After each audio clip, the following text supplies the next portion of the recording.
Hey, what's up, guys? So today I'm gonna do a quick transplant.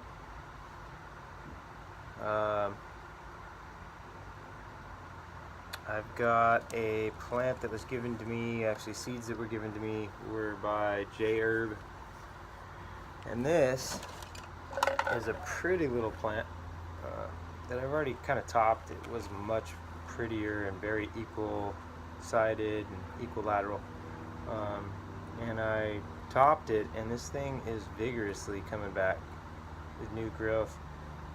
So I thought it'd be a good candidate for a quick transplant on video. And I'm just going from the solo cup to these seismic buckets that I got from work. I double bucket them, drilled holes in the bottom, filled it up with a little bit of dirt. So let's go ahead and I'll show you guys how you can see the cut.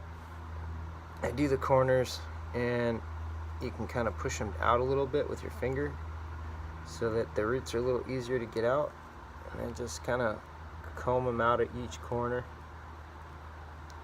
just like so. Sometimes they get a little tangly.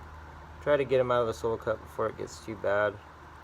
This can be a kind of a pain, and you don't want to damage them. But once I get all that all combed out into each corner like that,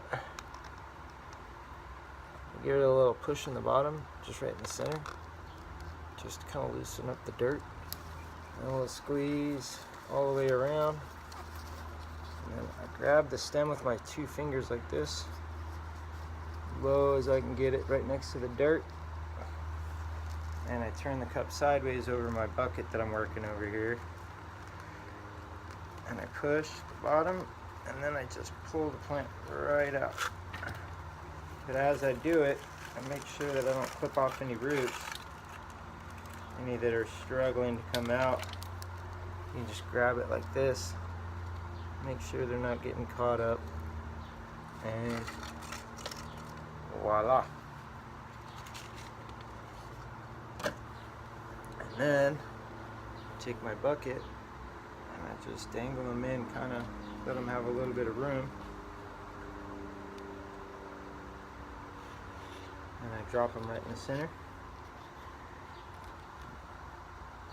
And proceed to fill dirt around it.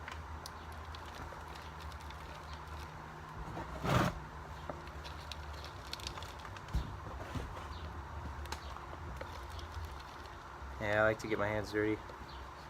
And so once I get some dirt in there in the corner, I hold the plant in the middle and I just shake it. Get it all around it so that it gets a nice good center, and I don't pack it down because I want those roots to be nice and loose and have quick travel through that dirt to find where they're going to be. There's holes in the bottom, so hopefully they find the holes, because I'll have some water in the bottom once I water it in. And then I will proceed to only fill to the bottom once it reaches the bottom. And there's roots down in the bottom of the bucket. But until then, I'll top water it and make sure the reservoir has water in the bottom so that it can sense that there's water down there, and roots will go down there faster.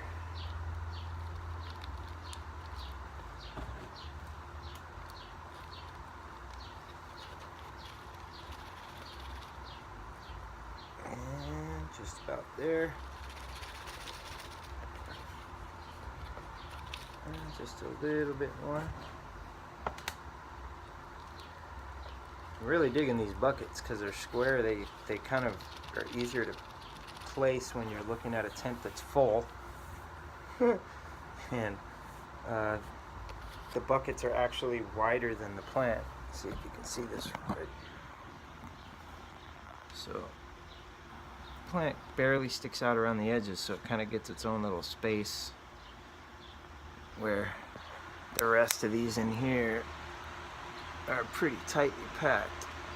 But you can see I've got a pretty decent sized space there for it. And then, can't forget, once you do a transplant, the most important part, make sure you use plenty of water to get it all watered in nice and neat. And all this water is going to kind of shrink down, it kind of compresses it, it's by itself. And since I shook it in, I didn't damp it down, it's gonna stay loose still, even with the water. Alright, I'm gonna have to refill my water, but so I let that drip down naturally into the bottom of the bucket, and I'll check it in about an hour, and if there's not any water in the bottom, then I'll go ahead and fill it up. Yeah, so that right there is, I didn't label it, most important part.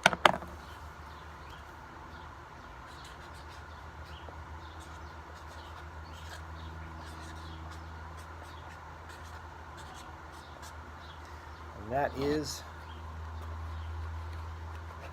the Micro Ghost. Thanks, by the way, J Herb. I appreciate it. And that is how I do my transplant.